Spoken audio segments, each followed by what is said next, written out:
Saturday! Welcome to Small Business Saturdays video series with your host and my husband. And my dad, Aaron Montgomery. Join the conversation. Let's talk some business.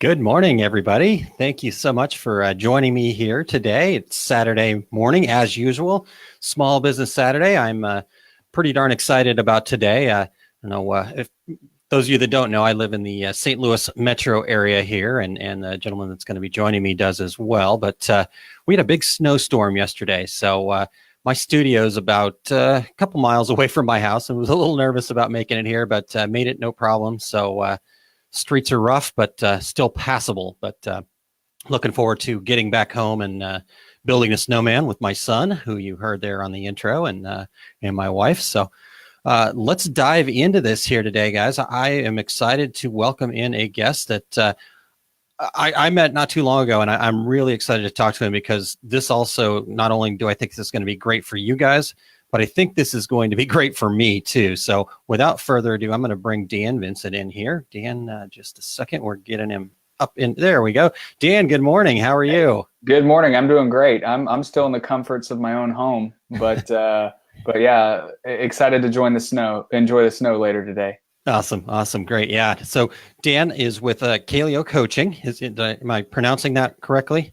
Yeah, that's right. Okay, great. And we're going to talk all about finding your strengths and some other things like that here this morning. But welcome a couple of folks in. Rich, good morning. Thank you for joining us here this morning. And I want to make sure that everybody that's listening, we want to get your comments. I want to ask Dan the questions that you want to know about. So make sure that you're at facebook.com/aaronmontgomery.info if you're watching this. So for some reason, Facebook doesn't like to show comments on these third-party apps like I'm using here with BeLive.tv. So I'll only see those comments and post them up there and ask Dan those questions if you're directly from my Facebook page there at facebook.com/aaronmontgomery.info.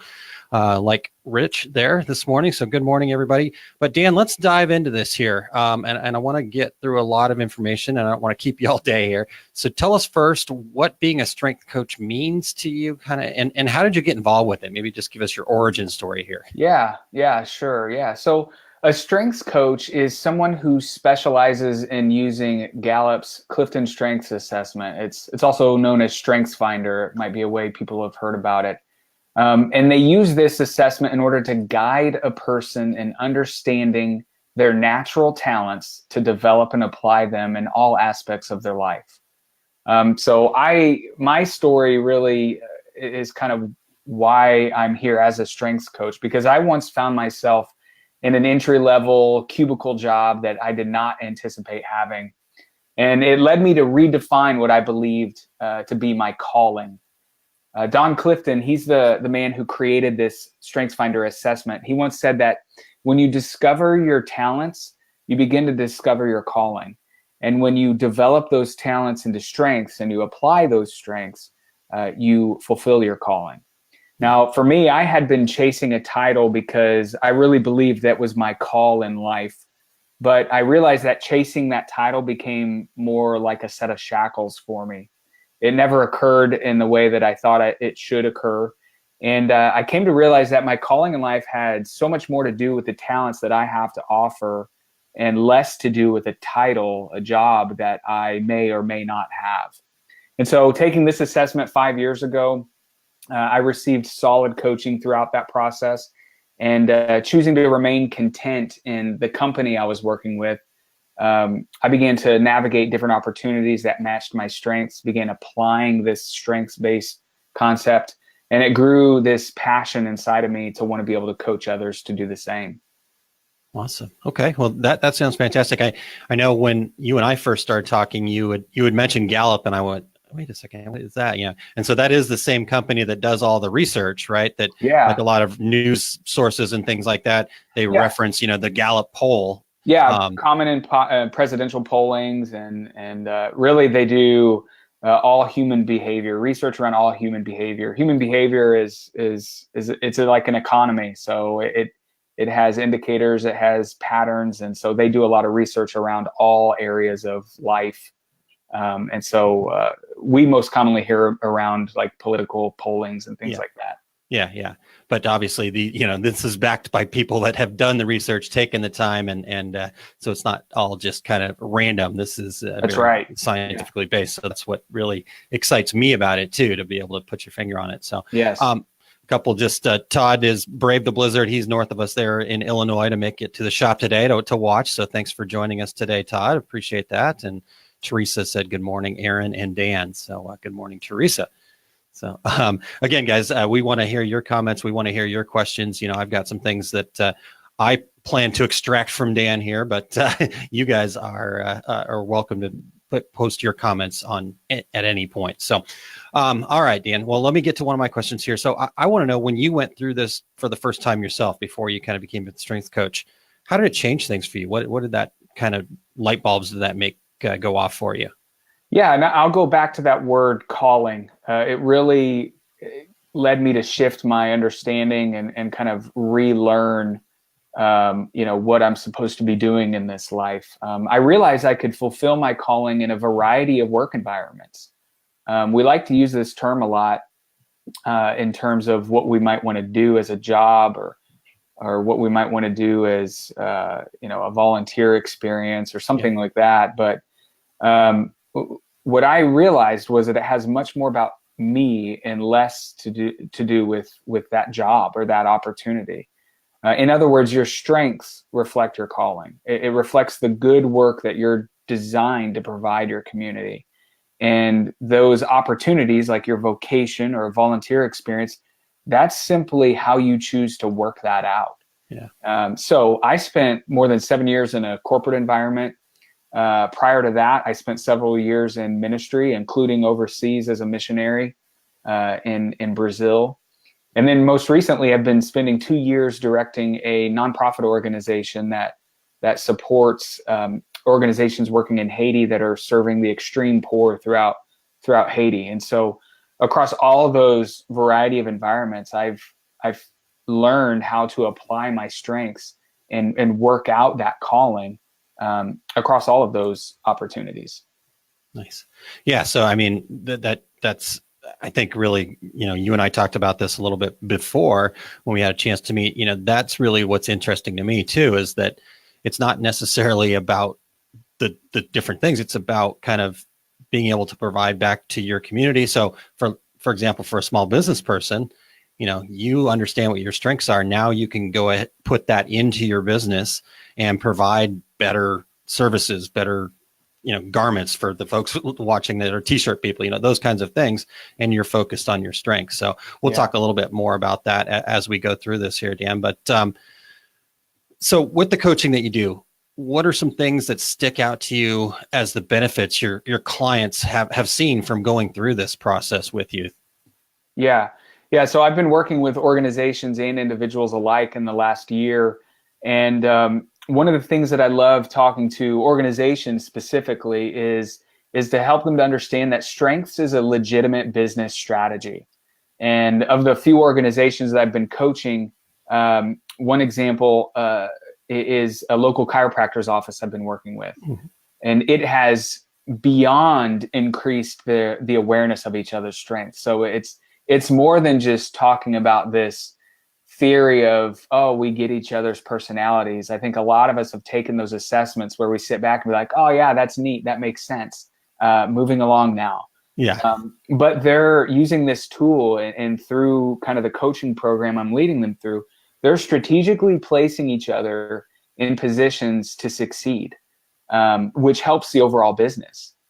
Gallup, among all their polling that we just referenced that they do, they have an employee engagement survey. And one of the questions on the survey, it's actually a statement, and it's really just like a true false thing, but it states, at work, I have the chance to do what I do best every day.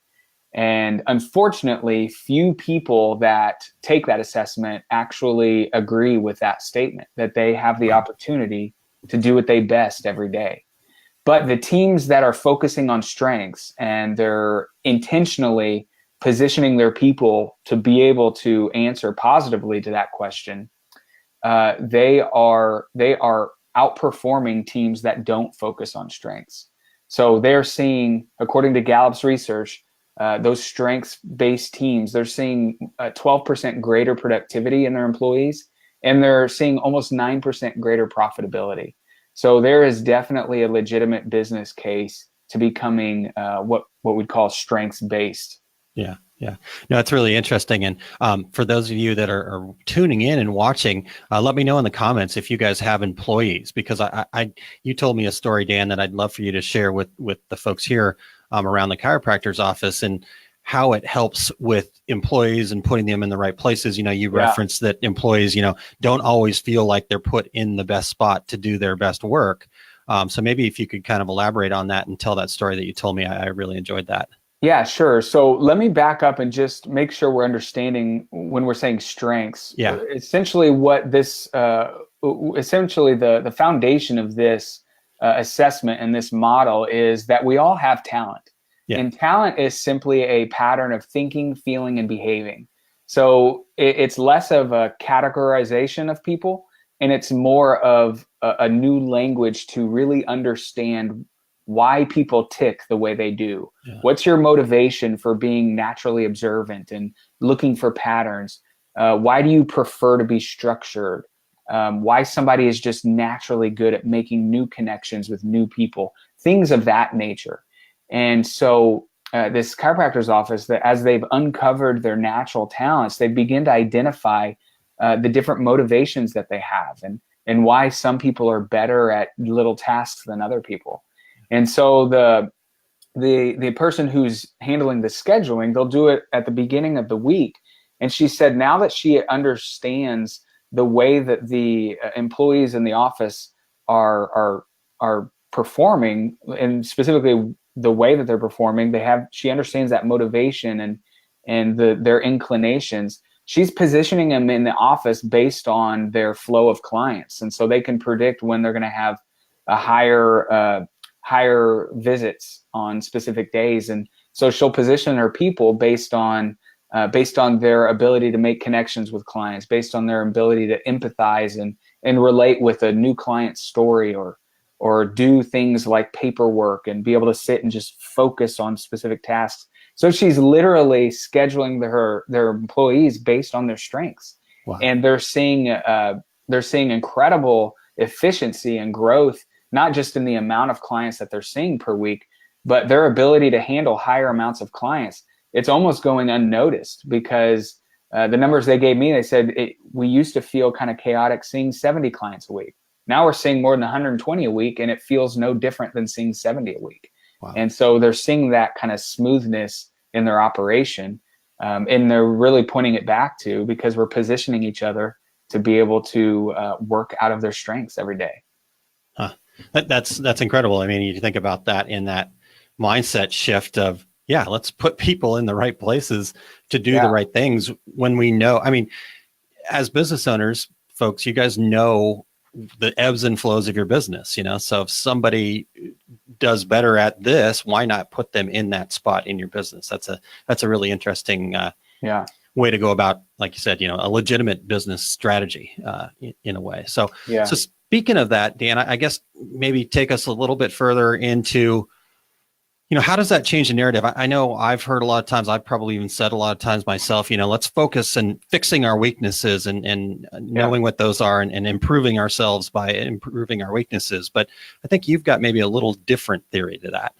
Yeah. In one of the strengths that I have in my top 5 list of strengths is it's called context. And so it means that I really, it means more than just that I appreciate history, but it means that I really look to the past in order to help me make decisions for the future and understand the present. And so I have this natural kind of pull to looking at history and looking at the way things had happened in the past. And if you study anything about psychology, you know that that is really a focus historically on negative things and fixing weaknesses. Yeah. And going back to Don Clifton, the man who's a psychologist, he was a World War II veteran. He created this assessment. He wondered what would happen if we focused on what is right with people instead of focusing on what's wrong with people. And this is to say that instead of spending time to improve these weaknesses, we should instead invest that time to developing natural talents into strengths.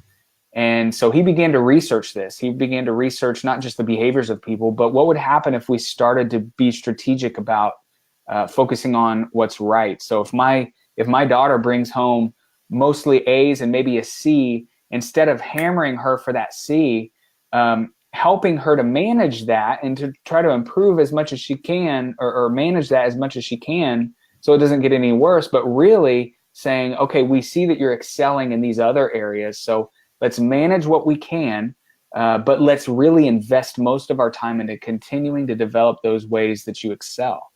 And the research shows that everything changes when this happens, both from a team perspective as well as an organizational perspective.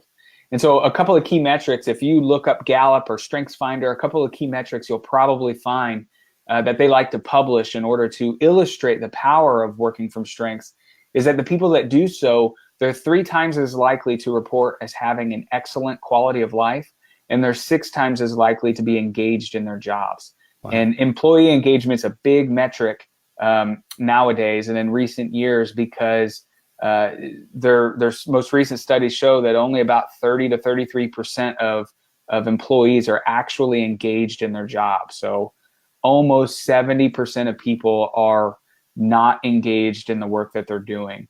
And that can be anything from just being apathetic, punching in the clock, to as destructive as creating a negative environment or actively job hunting while they're on the job. Yeah. And so there's some big metrics that state that when people are working from their strengths, it really impacts their entire life, not just their work life. Wow. Cool. Wow. That's really, I mean, it's just a great way to kind of reframe things. And I want to add a question here that we had from one of the listeners. Ron had asked, do you change job descriptions to match employee strengths?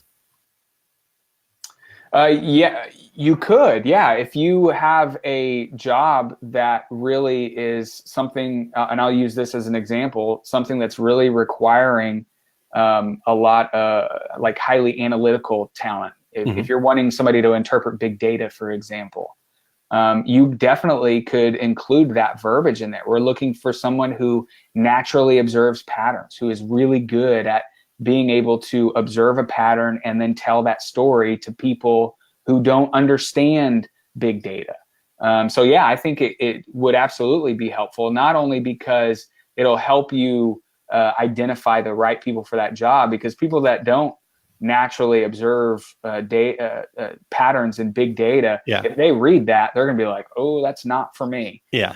So yeah, you could absolutely start to use verbiage, especially verbiage learned from StrengthsFinder, in order to kind of craft a job description based on the skills that are needed. Yeah. Yeah. And I think, you know, it's from talking to you, it sounds like too, you know, even if you've got somebody in a job, that if you maybe not changing their job specifically, but change their job description and make them feel, you know, because then they're coming to do their job that's X. And now if you change their job description slightly to match their strengths better, I think they're going to want to come to work and go, yes, I am doing what I am strong at, and get some satisfaction out of that. So yeah, you're right. That could be it could be a baby step in that positive direction of saying, hey, we're really trying to focus on you and make sure that you're doing what you do best. So yeah, I think you're right. Yeah, that like you said, the research shows that employee engagement is such an important metric, and I think for small businesses, you know, you can be in a place where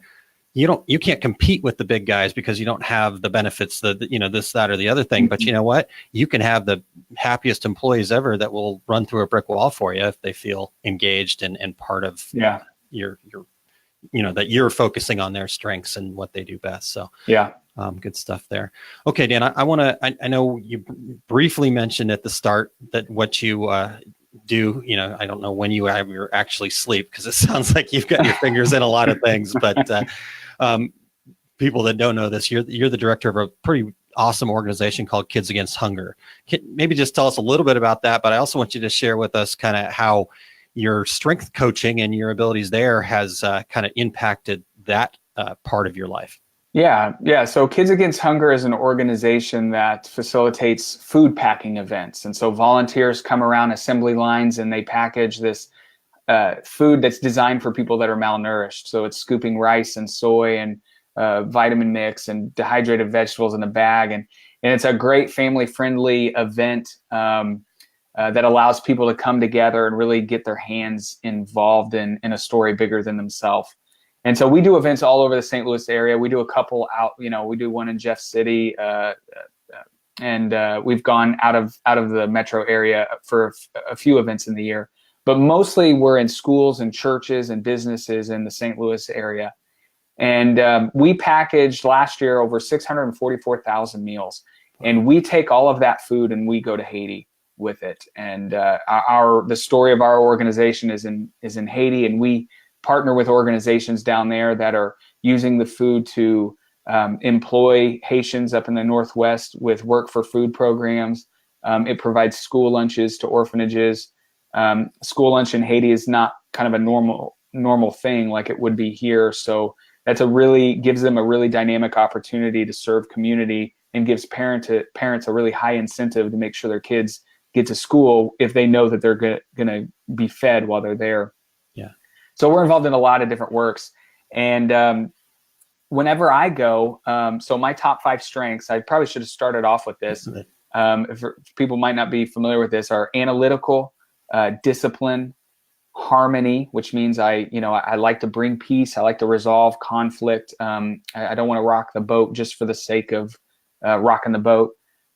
Consistency. I prefer everybody to really be treated the same, and kind of this format of rules and regulations should apply evenly across the board. Yeah. And then context that I already referenced. So that might not mean a ton to you right now if you're just being introduced to StrengthsFinder, but essentially I like structure, and I like preparedness, and I don't prefer chaos. So I don't know why I chose to work in Haiti, because all your plans go to pot. Nothing but spontaneity required. So, but whenever we go down to Haiti, the cool thing about our organization is we actually follow the food. So we package the food at our events. It's 30 cents per meal, and that helps us be able to ship it. And then I follow the food and deliver it to our partnering organizations personally. And we bring volunteers with us that want to actually help distribute the food. It's really, really awesome. But it's a very highly logistical trip. It takes a lot of planning, and you're dealing with customs, and you've got to get rental trucks, and you've got to move food from one truck to another. You got to drive on kind of rough terrain, and so it's usually scheduled and very planned out as best as possible for safety and for efficiency, things of that nature. My wife joined us last year, and one of her strengths that she leads very strongly with is empathy, which means she really she feels the atmosphere in the room around her. So if somebody's upset, she's really going to pick up on that before someone like me would.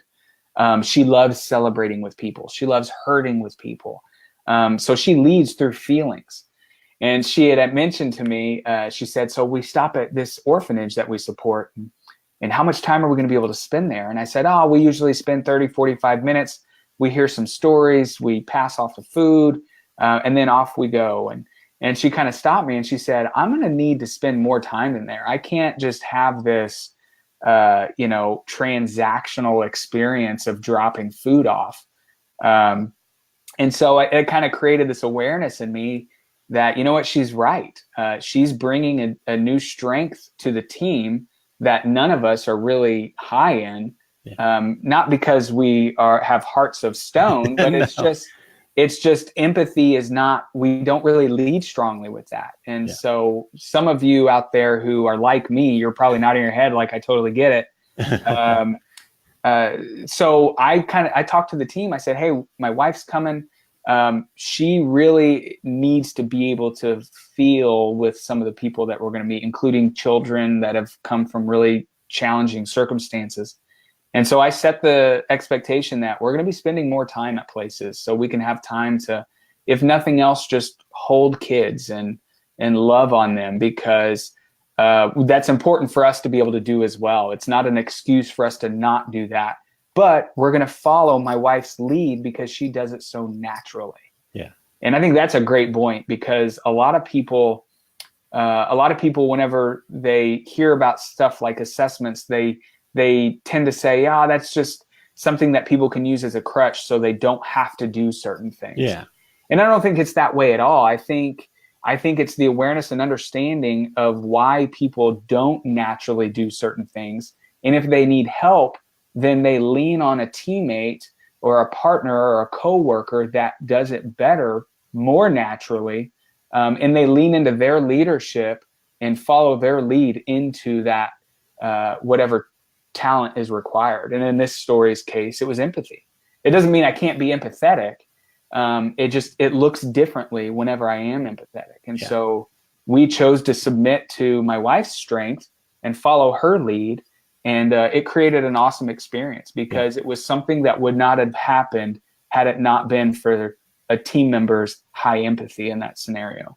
Nice. Yes. It's one of my favorite stories, Dan, that you've told. And I really identify with that too. I'm probably closer to you, and I'm looking forward to finding out exactly what I am. But my guess is I'm probably closer to you, where my wife would be similar to your wife in the empathy department. So, but to be able to kind of mindfully think about those things, it, again, improves your life, could potentially improve your business in a certain area. I mean, there's all these positive benefits that go into understanding these things. So, that's why I'm so excited to talk about this today. All right. Well, let's talk a little bit more about your company here for a second and your strengths. And I'm going to put the website up here on the bottom here and show that for everybody to check out. But give us some ideas about the services you provide within this and how maybe, kind of what the next steps are. Yeah, absolutely. So I created Kaleo Coaching because I'm passionate about building people up to the good work that they're called to throughout their community. And so I'm working with organizations and individuals to help them uncover their talent using the Clifton Strengths Assessment, develop a plan to invest in those talents so they really become true strengths, and then aim them towards their goals.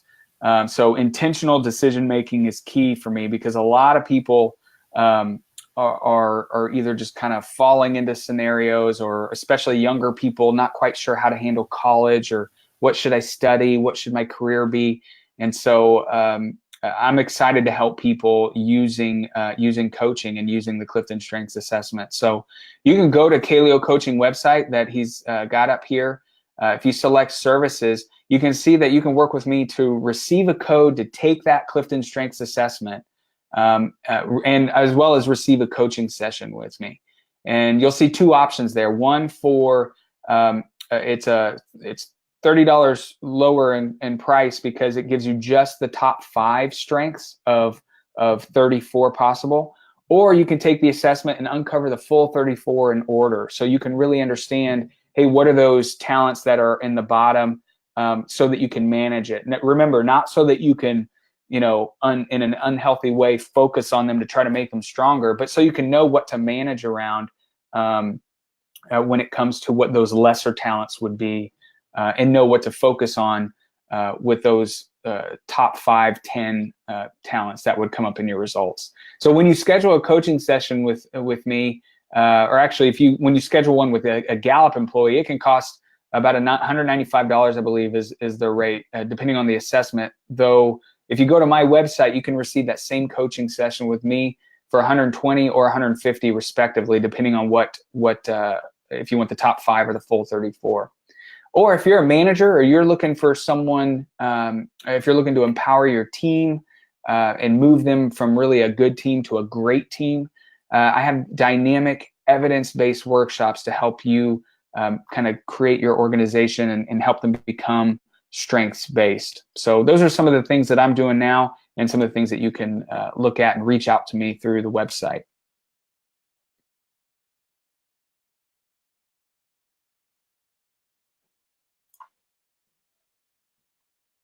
Are you still there, Aaron?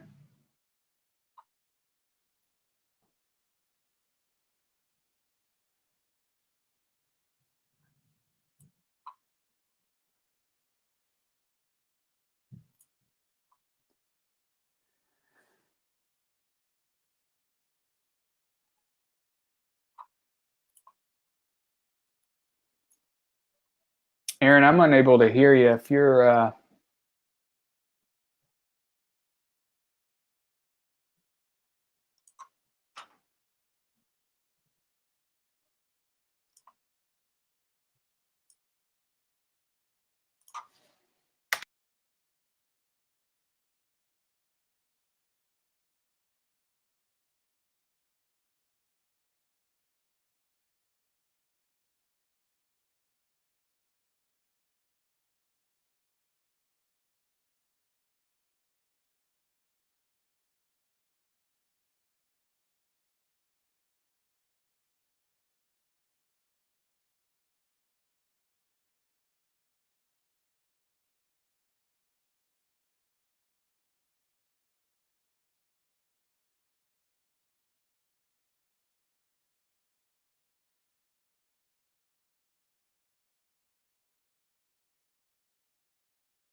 Okay, everybody, that was here.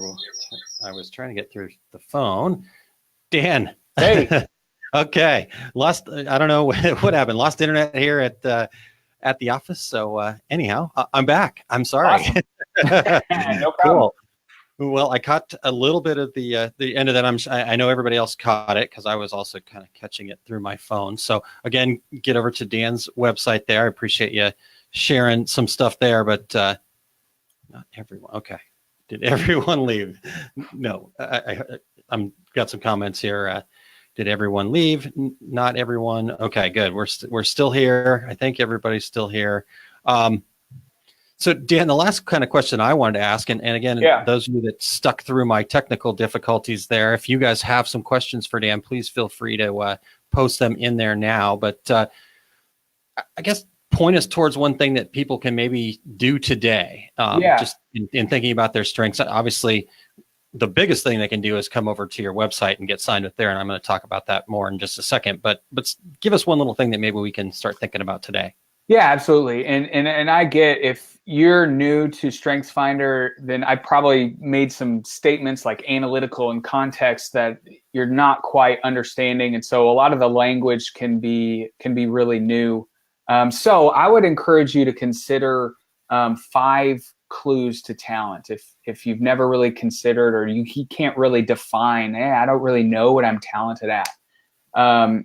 One of the 5 clues to talent is yearning. Well, actually, let me run through the 5. Yearning, satisfaction, rapid learning, glimpses of excellence, and what one psychologist calls flow. And so basically, yearning is basically answering the question, what do you know that you can do well, but you haven't yet done? Or if you had an entire week to just clear your calendar and do something, what would you spend your time doing? So it kind of, that natural draw, what naturally draws you in terms of activities and things of that nature. Satisfaction, that's really something that you do, and then you think to yourself, man, I cannot wait until I do that again. Rapid learning, that's a clue that really deals with how we're wired to learn, things that you just pick up on. And it might be something that you just pick up on, you can perform, and then when someone says, hey, how did you do that? You're like, I don't really know. I just did it. So those things that you're just naturally able to pick up on, all of these are clues to talent. Glimpses of excellence.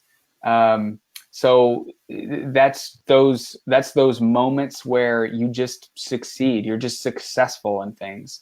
And this is a good one for people outside of you, people that know you well, that might be able to look at how they experience you and be able to affirm something. So that might be a good question for a spouse or a close friend to say, hey, when have you seen me actually just excelling at something, a task or a project? And then that last one, flow, that's really where you're performing an activity, you're doing something, and just time just seems to go away because you're just so focused on it. So those are 5 clues. If you go to coaching.gallup.com, you can find a really cool article that talks about those 5 clues of talent.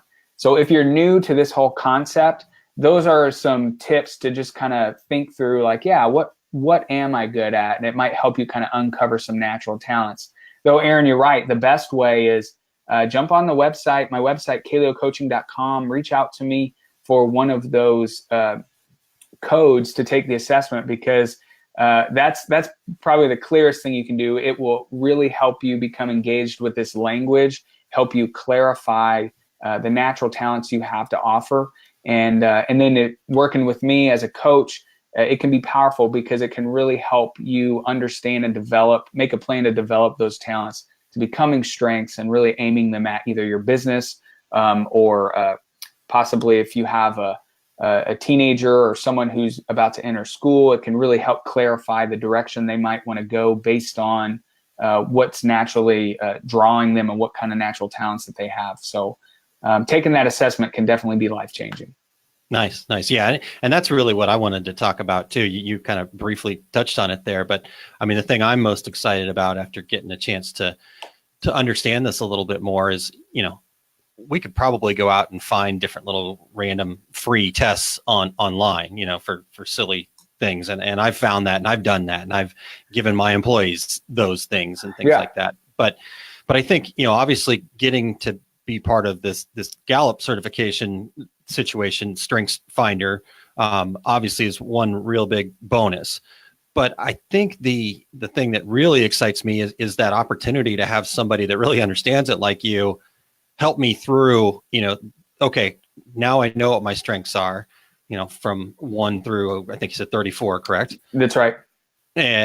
So now what do I do with that? And I think that's where the real value comes in. And that's why, kind of working with somebody like yourself would be fantastic for folks. So just get over to your website there and pick that out.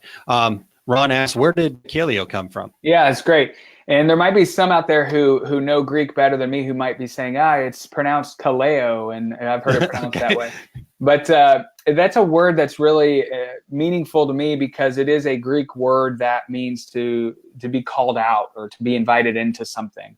And so, again, a lot of my story had to do with relearning what I believe to be calling and my calling in life, and relearning to understand that to be more about me than about a title that I might or might not have.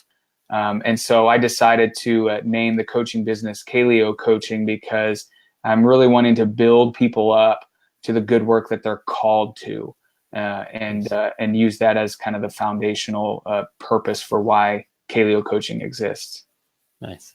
Okay, perfect. Well, I love that story. And Dan, thank you so much for your time today. And I'm looking forward to working with you here soon. Yeah, absolutely. Thanks so much for having me on. I appreciate it. All right, Dan. All right, guys. Well, that was fantastic. Dan gave us such a great amount of information there, and lots to kind of think about, lots to kind of consume. And like I said, I'm looking forward to, I'm going to take the assessment, go through the coaching with Dan here soon, very soon. And so I will keep reporting back to you guys on what I've found. And so if anybody has any thoughts about what you think my strengths are, go ahead and throw them out there. Let's see if we're right. And again, I'm not real sure. I have some gut hunches as to what I think.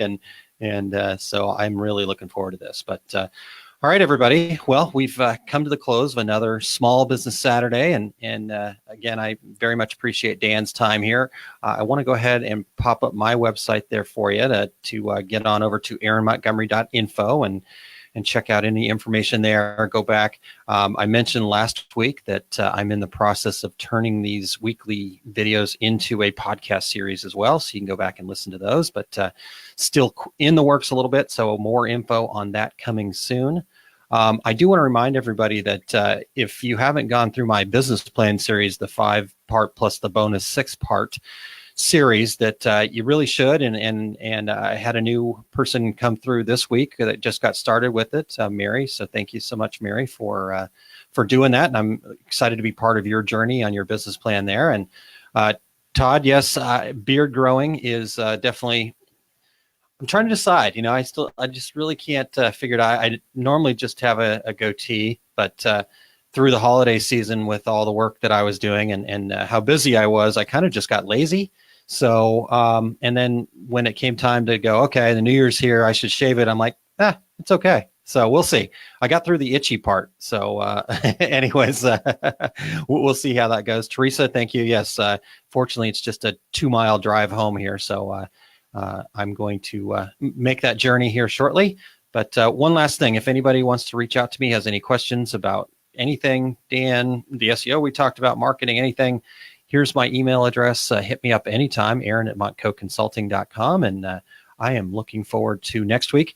Haven't quite got next week fully planned out, but it will be something good. So if there's something you guys want to hear about, email me and we'll see if we can either find somebody or if it's something that I've got enough knowledge on to bring you some good information in 30 minutes. So, all right, everybody. Have a fantastic rest of your Saturday. For those of you in the St. Louis area, build some snowmen and send me some pictures.